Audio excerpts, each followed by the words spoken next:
The Hall of Fame game kicked off yesterday, and what was actually an entertaining game.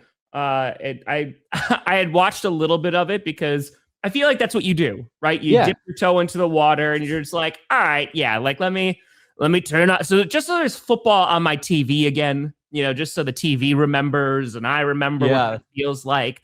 And I did. I was like, oh, okay, pretty solid. And then I went off the game and then went back and watched all the throws and was like, oh, damn, this actually turned out to be a pretty damn good game.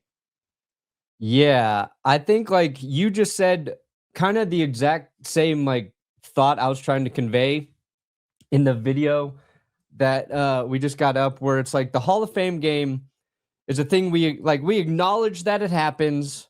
Football fans tune in just so we get a little taste of that football. Just want a little football in our life. Just a little bit. And it's because usually, like at best, you've usually got like your second string guys starting the game, right? It's typically like, I don't know, by the second quarter, even your well-educated fans, there are levels of the depth chart. You don't know who anybody is. Like, there's someone these from are guys trying to make the team and things like that. So that's great. But you're like, I don't know any of this. And then the competition's always just kind of, guys are competing, but it's a little sloppy and you lose interest. Yeah. I turned it on as a joke last night as we were finishing up dinner. Just to annoy Jess and Carmi. Like, of course, football comes on. Like, they had first day of school yesterday. Nobody slept well the night before. Everybody was exhausted. I'm like, let me put on some football to really, sweeten the mood here. Now it's football. And it was the drive that started. The Cardinals started at their like 4-yard line. Yep. There was also like some very good punting in that game last night. That's how you know it's been too long, dude. You're like, actually, the punters were really good too. I'm like, there's 2 punts inside like the 5-yard line. Holy crap! Started at the 4. I'm like, all right, Carson Beck's out there. I'm like, this is interesting. I want to see what Carson Beck looks like. There's actually a storyline. And first play, he throws a dart downfield. I'm like, all right, that feels nice. Leads it all the way to the half-inch line. Cardinals score. I was like, that was a great drive for Carson Beck. And then I think, the Panthers answered with the touchdown. Dylan scored. God damn it. A.J. Dillon. Dude, former Green Bay Packer. I can only think of Dylan Gabriel for some reason. He might be playing running back after this season, but A.J. Dillon, because everyone was already laughing because there was a giant hole created for him and he still fell down. And so if you're a Packers fan, and he will always have that one game against the Tennessee Titans. We will always have that, but So I'm like, all right, we got a nice back and forth game going. I'm like, I can't even turn this off yet. Put your hand on the floor. And then there's this deep shot Carson Beck throws to was it Jalen? He gets popped, right? And he holds on to the ball. Yeah. Dude, it was a hit. Like it's a mid-season holy crap. And I was like, we got a full-blown football game. Like this is football. Like that made me feel like, that made me feel things. Ooh. Yeah, and then I don't think I watched much of the third quarter and then got back into it in the fourth. And then it got fucking great again. It got great.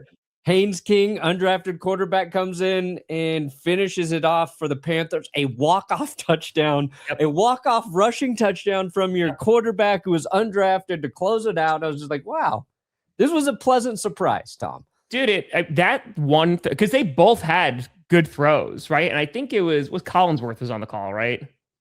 Yes. Yeah, Tirico and Collinsworth. Yeah. And Collinsworth's like, not bad for a guy who wasn't supposed to be able to throw. We're talking about Haynes King, because that's also one of the cool things too, right? Is you get to kind of see these guys who are undrafted, that they're fighting for a roster spot, like you said, and going out there and being able to have a few moments. Dude, that one Carson Beck throw that he threw, you talk about the one where he gets popped. The one that he hit the guy, I don't remember which receiver he threw to. It was in the corner, the right side of the end zone. Dude, that was a great throw. Like there was a couple throw, and I know it's preseason, right? Yeah. This is all we have. We just have morsels, but it's damn, like they had pretty solid nights. And considering for the Cardinals, I feel like this was even more important because I think sooner rather than later, you're going to see Carson Beck as your QB2, right? And listen, I love Gardner Minshew. We all know how much we love Gardner Minshew, but no, I wouldn't be surprised if Beck is going to be taking his spot, basically start for a while. But for Beck, if he has, if he continues to look good in the preseason, and yes, the Cardinals at some point, they're like, we just got to see what we got with Carson Beck, even though we just gave. Did they actually finally sign Jacoby Brissett? Did they give him the $20+ million? Are they still working? Yeah, they gave him the extension. Yeah, I bet Cardinals like, fuck. Why did we do that? We should just roll with Carson Beck. But yeah, you're right. His touchdown pass was to Simi Fihoko. Yes. And then Jalen Brooks is the guy who took the shot. This is going to be Brooks' 4th or 5th year in the league. And I think like he had the kind of game that's going to earn him a roster spot this year for Arizona. Where, you got Marvin Harrison Jr. I forget, Xavier Weaver coming out of Colorado. I think they're using him in the return game as well. But like,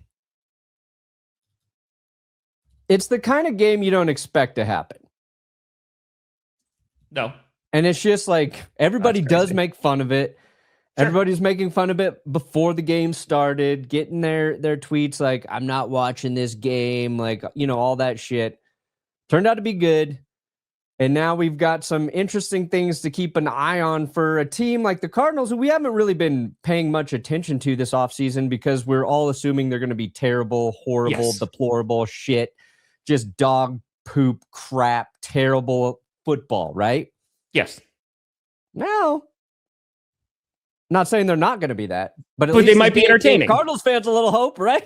Yeah, that's what I'm saying, man. Like if you get through this season, because there's major things working against the Cardinals, right?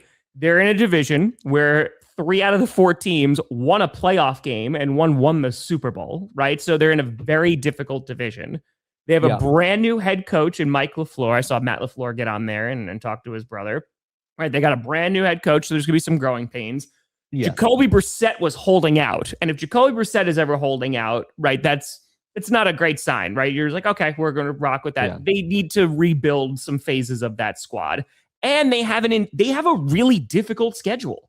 Like their schedule is not kind to them at all. So yeah, I assume that the Arizona Cardinals are not going to have a very good season. However, if you can get out of this season, let's say worst case scenario, you win 3 games, but you get to see, like you said, oh, all right, we threw Carson Beck in there and he actually looked pretty good.